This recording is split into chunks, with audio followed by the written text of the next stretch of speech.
Hello, welcome to Goodnight Flagstaff. Thank you for tuning in to our community story time. I'm Bob Larkin, having fun being part of this talented group of Goodnight Flagstaff readers.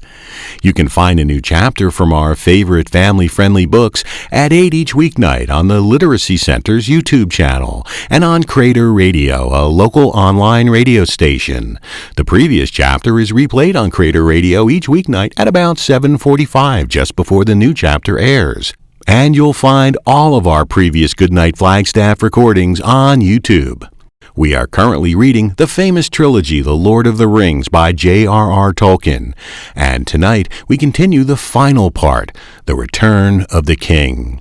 If you'd like to check it out and read along with us at home, the book is available at the library and you can check one out with your Coconino County Library card.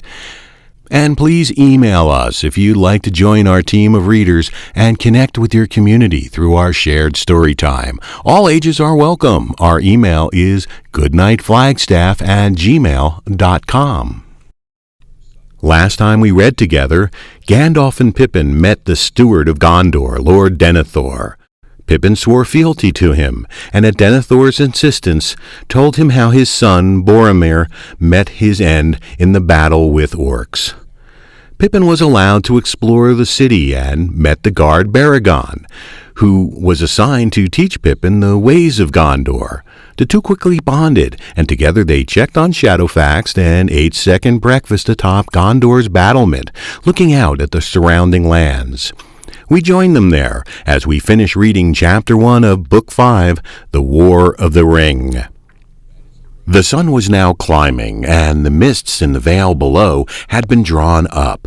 The last of them were floating away just overhead, as wisps of white cloud borne on the stiffening breeze from the east, that was now flapping and tugging the flags and white standards of the citadel.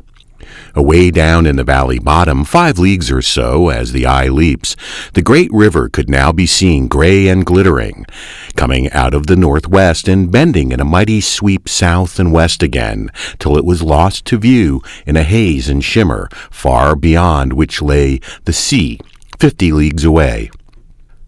Pippin could see all the Pelennor laid out before him, dotted in the distance with farmsteads and little walls, barns and byres, but nowhere could he see any kine or other beasts. Many roads and tracks crossed the green fields, and there was much coming and going, wains moving in lines towards the great gate, and others passing out. Now and again a horseman would ride up and leap from the saddle and hasten into the city, but most of the traffic went out along the chief highway, and that turned south, and then, bending swifter than the river, skirted the hills and passed soon from sight. It was wide and well paved, and along its eastern edge ran a broad green riding track, and beyond that a wall. On the ride, horsemen galloped to and fro, but all the streets seemed to be choked with great covered wains going south. But soon Pippin saw that all was in fact well ordered. The wains were moving in 3 lines, one swifter, drawn by horses, another slower, great wagons with fair housings of many colors, drawn by oxen, and along the west rim of the road many smaller carts hauled by trudging men. That is the road to the vales of Tumladen and Lossernach and the mountain villages, and then on to Lebanon, said Baragond. There go the last of the wains that bear away to refuge the aged, the children, and the women who must go with them.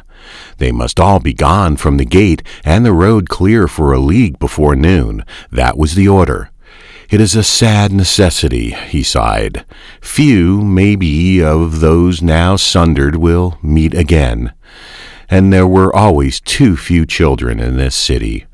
But now there are none, save some young lads that will not depart, and may find some task to do. My own son is one of them. They fell silent for a while. Pippin gazed anxiously eastward, as if at any moment he might see thousands of orcs pouring over the fields. "What can I see there?" he asked, pointing down to the middle of the great curve of Anduin. "Is that another city, or what is it?" "It was a city," said Baragond, "the chief city of Gondor, of which this was only a fortress. For that is the ruin of Osgiliath on either side of Anduin, which our enemies took and burned long ago. Yet we won it back in the days of the youth of Denethor, not to dwell in, but to hold as an outpost, and to rebuild the bridge for the passage of our arms. And then came the Fell Riders out of Minas Morgul. The Black Riders? Said Pippin, opening his eyes, and they were wide and dark with an old fear reawakened. Yes, they were black, said Beregond, and I see that you know something of them, though you have not spoken of them in any of your tales.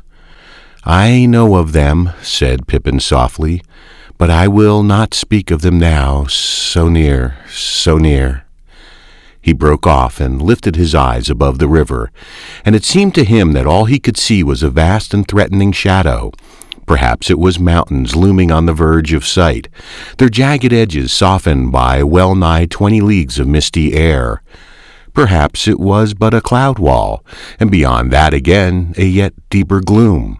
But even as he looked, it seemed to his eyes that the gloom was growing and gathering, very slowly, slowly rising to smother the regions of the sun. "So near to Mordor?" said Beregond quietly. "Yes, there it lies. We seldom name it, but we have dwelt ever in sight of that shadow. Sometimes it seems fainter and more distant, sometimes nearer and darker. It is growing and darkening now, and therefore our fear and disquiet grow too. And the Fell Riders, less than a year ago, they won back the crossings, and many of our best men were slain. Boromir it was that drove the enemy at last back from this western shore, and we hold still the near half of Osgiliath, for a little while. But we await now a new onslaught there, maybe the chief onslaught of the war that comes." "When?" said Pippin. "Have you a guess? For I saw the beacons 2 nights ago, and the errand riders, and Gandalf said that it was a sign that war had begun. He seemed in a desperate hurry, but now everything seems to have slowed up again." "Only because everything is now ready," said Beregond. "It is but the deep breath before the plunge." "But why were the beacons lit 2 nights ago?" "It is overlate to send for aid when you are already besieged," answered Beregond. "But I do not know the counsel of the Lord and his captains. They have many ways of gathering news, and the Lord Denethor is unlike other men. He sees far. Some say that he sits alone in his high chamber in the tower at night, and bends his thought this way and that. He can read somewhat of the future, and that he will at times search even the mind of the enemy wrestling with him. And so it is that he is old, worn before his time. But however that may be, my Lord Faramir is abroad, beyond the river on some perilous errand, and he may have sent tidings. But if you would know what I think set the beacons ablaze, it was the news that came that eve out of Lebanon. There is a great fleet drawing near to the mouths of Anduin, manned by the corsairs of Umbar in the south. They have long ceased to fear the might of Gondor, and they have allied them with the enemy, and now make a heavy stroke in his cause. For this attack will draw off much of the help that we look to have from Lebanon and Belfalis, where folk are hardy and numerous. All the more do our thoughts go north to Rohan, and the more glad we are for these tidings of victory that you bring. And yet," he paused and stood up, and looked round, north, east, and south. "The doings at Isengard should warn us that we are caught now in a great net and strategy. This is no longer a bickering at the fords, raiding from Ithilien and from Enorian, ambushing and pillaging. This is a great war long planned, and we are but one piece in it, whatever pride may say. Things move in the far east beyond the inland sea, it is reported, and north in Mirkwood and beyond, and south in Harad. And now all realms shall be put to the test, to stand or fall under the shadow. Yet, Master Peregrine, we have this honor. Ever we bear the brunt of the chief hatred of the Dark Lord, for that hatred comes down out of the depths of time and over the deeps of the sea. Here will the hammer stroke fall hardest, and for that reason Mithrandir came hither in such haste. For if we fall, who shall stand? And, Master Peregrine, do you see any hope that we shall stand?" Pippin did not answer. He looked at the great walls, and the towers and brave banners, and the sun in the high sky, and then at the gathering gloom in the east. And he thought of the long fingers of that shadow, of the orcs in the woods and the mountains, the treason of Isengard, the birds of Evil Eye, and the black riders even in the lanes of the Shire, and of the winged terror, the Nazgul. He shuddered, and hope seemed to wither. And even at that moment the sun for a second faltered and was obscured, as though a dark wing had passed across it. Almost beyond hearing, he thought he caught, high and far up in the heavens, a cry, faint but heart-quelling, cruel and cold. He blanched and cowered against the wall. "What was that?" asked Beregond. "You also felt something?" "Yes," muttered Pippin. "It is the sign of our fall, and the shadow of doom, a fell rider of the air." "Yes, the shadow of doom," said Beregond. "I fear that Minas Tirith shall fall. Night comes, the very warmth of my blood seems stolen away." For a time they sat together with bowed heads and did not speak. Then suddenly Pippin looked up and saw that the sun was still shining and the banners still streaming in the breeze. He shook himself. "It is past," he said. "No, my heart will not yet despair. Gandalf fell and has returned and is with us. We may stand, if only on one leg, or at least be left still upon our knees." "Rightly said," cried Beregond, rising and striding to and fro. "Nay, though all things must come utterly to an end in time, Gondor shall not perish yet. Not though the walls be taken by a reckless foe that will build a hill of carrion before them. There are still other fastnesses, and secret ways of escape into the mountains. Hope and memory shall live still in some hidden valley where the grass is green." "All the same, I wish it was over for good or ill," said Pippin. "I am no warrior at all, and dislike any thought of battle. But waiting on the edge of one that I can't escape is worst of all. What a long day it seems already! I should be happier if we were not obliged to stand and watch, making no move, striking nowhere first. No stroke would have been struck in Rohan, I think, but for Gandalf." "Ah, there you lay your finger on the sore that many feel," said Beregond. "But things may change when Faramir returns. He is bold, more bold than many deem, for in these days men are slow to believe that a captain can be wise and learned in the scrolls of lore and song, as he is, and yet a man of hardihood and swift judgment in the field. But such is Faramir, less reckless and eager than Boromir, but not less resolute. Yet what indeed can he do? We cannot assault the mountains of yonder realm. Our reach is shortened, and we cannot strike till some foe comes within it. Then our hand must be heavy." He smote the hilt of his sword. Pippin looked at him, tall and proud and noble, as all the men that he had yet seen in that land, and with a glitter in his eye as he thought of the battle. "Alas, my own hand feels as light as a feather," he thought, but he said nothing. A pawn, did Gandalf say? Perhaps, but on the wrong chessboard. So they talked until the sun reached its height, and suddenly the noon bells were rung, and there was a stir in the citadel, for all save the watchmen were going to their meal. "Will you come with me?" said Beregond. "You may join my mess for this day. I do not know to what company you will be assigned, or the Lord may hold you at his own command, but you will be welcome, and it will be well to meet as many men as you may while there is yet time." "I shall be glad to come," said Pippin.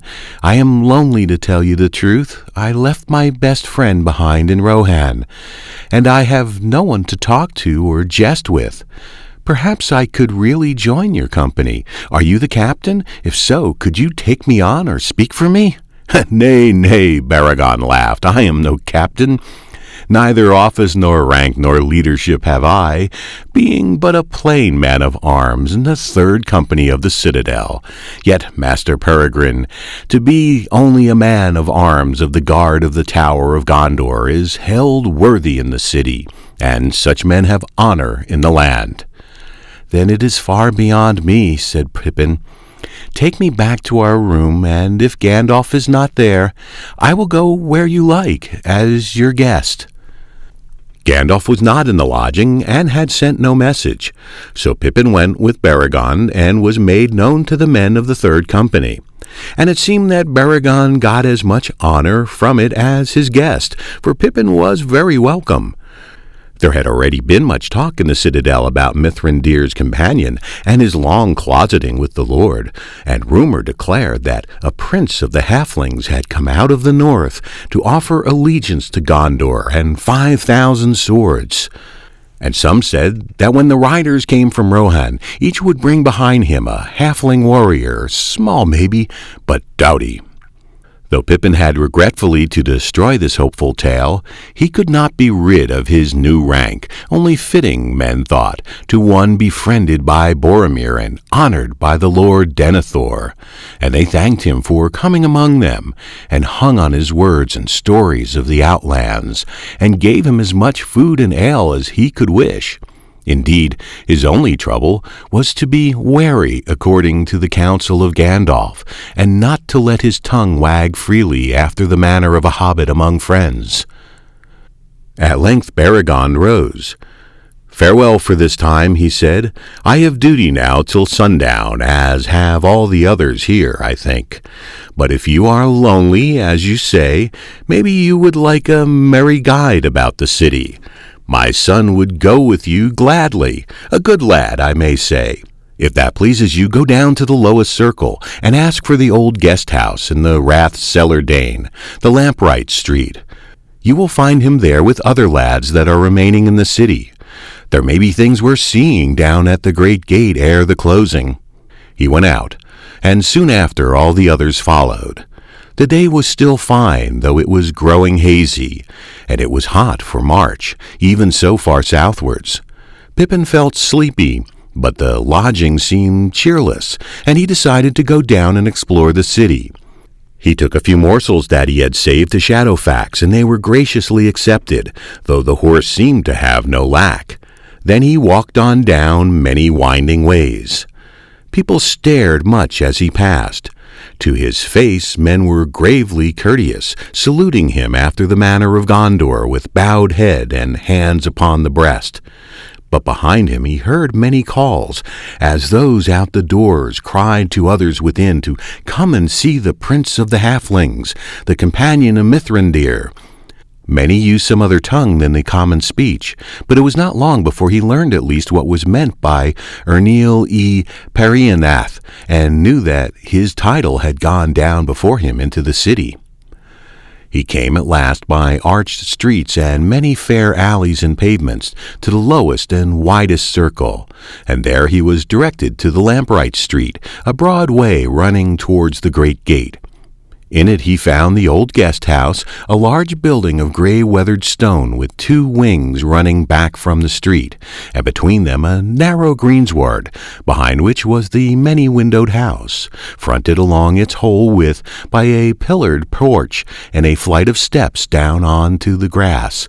Boys were playing among the pillars, the only children that Pippin had seen in Minas Tirith, and he stopped to look at them. Presently one of them caught sight of him, and with a shout he sprang across the grass and came into the street, followed by several others. There he stood in front of Pippin, looking him up and down. "Greetings," said the lad. "Where do you come from? You are a stranger in the city." "I was," said Pippin, "but they say I have become a man of Gondor." "Oh, come," said the lad, "then we are all men here. But how old are you, and what is your name?" "I am 10 years already, and shall soon be 5 feet. I am taller than you. But then, my father is a guard, one of the tallest. What is your father?" "Which question shall I answer first?" said Pippin. My father farms the lands round Whitwell, near Tuckbarrow in the Shire. I am nearly 29, so I pass you there, though I am but 4 feet, and not likely to grow any more, save sideways." 29, said the lad, and whistled. "Why, you are quite old as my uncle Aeolus. Still," he added hopefully, "I wager I could stand you on your head or lay you on your back." "Maybe you could if I let you," said Pippin with a laugh, "and maybe I could do the same to you. We know some wrestling tricks in my little country, where, let me tell you, I am considered uncommonly large and strong, and I have never allowed anyone to stand me on my head. So if it came to a trial and nothing else would serve, I might have to kill you. For when you are older, you will learn that folk are not always what they seem. And though you may have taken me for a soft stranger lad and easy prey, let me warn you, I am not. I am a halfling, hard, bold, and wicked." Pippin pulled such a grim face that the boy stepped back a pace, but at once he returned with clenched fists and a light of battle in his eye. "No," Pippin laughed, "don't believe what strangers say of themselves either. I am not a fighter, but it would be politer in any case for the challenger to say who he is." The boy drew himself up proudly. "I am Burgle, son of Baragon of the Guards," he said. "So I thought," said Pippin, "for you look like your father. I know him, and he sent me to find you." "Then why did you not say so at once?" said Burgill, and suddenly a look of dismay came over his face. "Do not tell me that he has changed his mind and will send me away with the maidens. But no, the last wains have gone." "His message is less bad than that, if not good," said Pippin. "He says that if you would prefer it to standing me on my head, you might show me round the city for a while and cheer my loneliness. I can tell you some tales of far countries in return." Burgle clapped his hands and laughed with relief. "All is well," he cried. "Come then. We were soon going to the gate to look on. We will go now." "What is happening there?" "The captains of the Outlands are expected up the south road ere sundown. Come with us and you will see." Burgle proved a good comrade, the best company Pippin had had since he parted from Merry, and soon they were laughing and talking gaily as they went about the streets, heedless of the many glances the men gave them. Before long they found themselves in a throng going towards the great gate. There Pippin went up much in the esteem of Burgle, for when he spoke his name and the password, the guards saluted him and let him pass through, and what was more, he allowed him to take his companion with him. "That is good," said Burgle. "We boys are no longer allowed to pass the gate without an elder. Now we shall see better." Beyond the gate there was a crowd of men along the verge of the road and of the great paved space into which all the ways of Minas Tirith ran. All the eyes were turned southward, and soon a murmur rose. "There is dust away there. They are coming." Pippin and Burgle edged their way forward to the front of the crowd and waited. Horns sounded at some distance, and the noise of cheering rolled towards them like a gathering wind. Then there was a loud trumpet blast, and all about them people were shouting. "For long, for long," Pippin heard men calling. "What did they say?" he asked. "Forlong has come," Burgle answered, "old Forlong the Fat, the Lord of Lossernach. That is where my grandsire lives. Hurrah! Here he is, good old Forlong."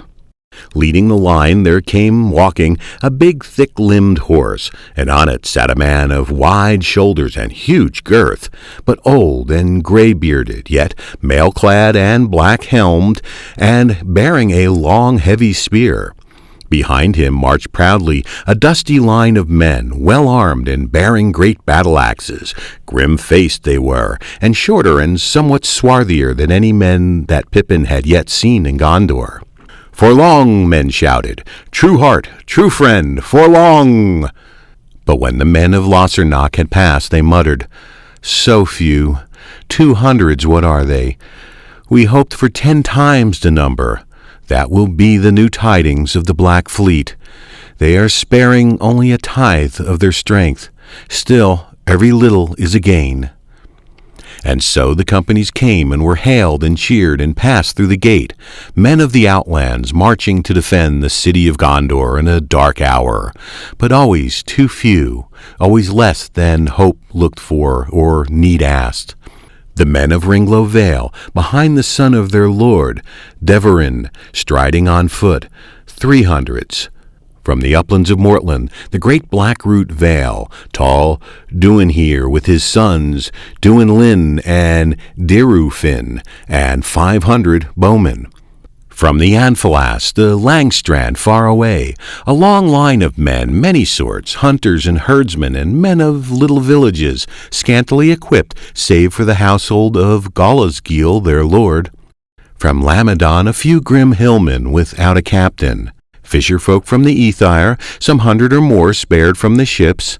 Hirluin the fair of the green hills from Pinath Gellan, with 300s of gallant green-clad men.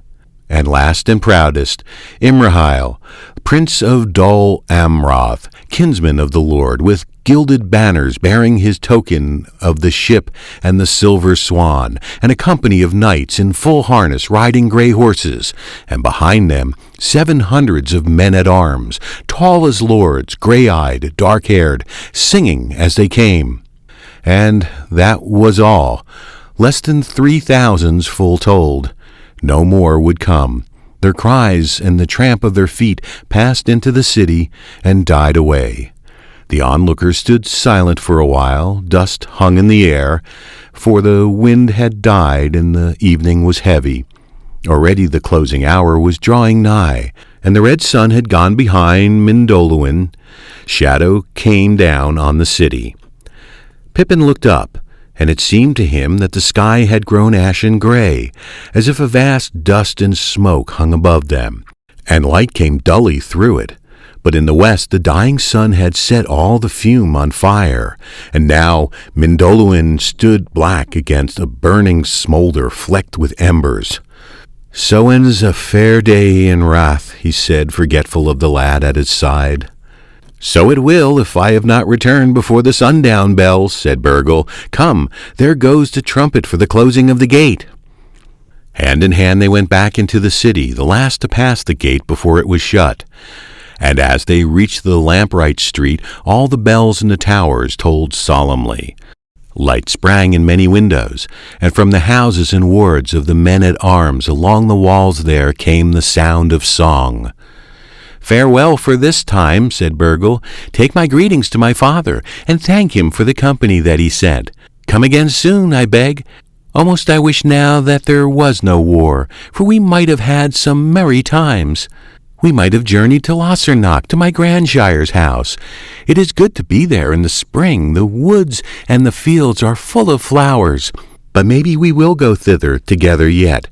They will never overcome our lord, and my father is very valiant. Farewell and return." They parted, and Pippin hurried back towards the citadel. It seemed a long way, and he grew hot and very hungry. And the night closed down, swift and dark. Not a star pricked the sky. He was late for the day meal in the mess, and Baragon greeted him gladly and sat him at his side to hear news of his son. After the meal, Pippin stayed a while, and then took his leave, for a strange gloom was on him, and now he desired very much to see Gandalf again. "Can you find your way?" said Baragon at the door of the small hall on the north side of the citadel where they had sat. "It is a black night, and all the blacker since orders came that lights are to be dimmed within the city, and none are to shine out from the walls. And I can give you news of another order. You will be summoned to the Lord Denethor early tomorrow. I fear you will not be for the third company. Still, we may hope to meet again. Farewell, and sleep in peace."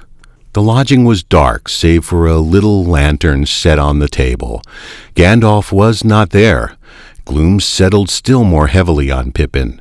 He climbed on the bench and tried to peer out of a window, but it was like looking into a pool of ink. He got down and closed the shutter and went to bed. For a while he lay and listened for sounds of Gandalf's return, and then he fell into an uneasy sleep. In the night he was wakened by a light, and he saw that Gandalf had come and was pacing to and fro in the room beyond the curtain of the alcove. There were candles on the table and rolls of parchment. He heard the wizard sigh and mutter, "When will Faramir return?" "Hello," said Pippin, poking his head round the curtain. "I thought you had forgotten all about me. I am glad to see you back. It has been a long day."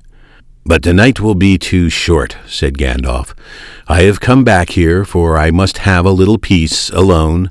You should sleep in a bed while you still may. At the sunrise I shall take you to the Lord Denethor again. No, when the summons comes, not at sunrise. The darkness has begun. There will be no dawn." Thank you for tuning in. Join us next time as we begin Chapter 2 in Book 5 of The Return of the King. Good night, Flagstaff.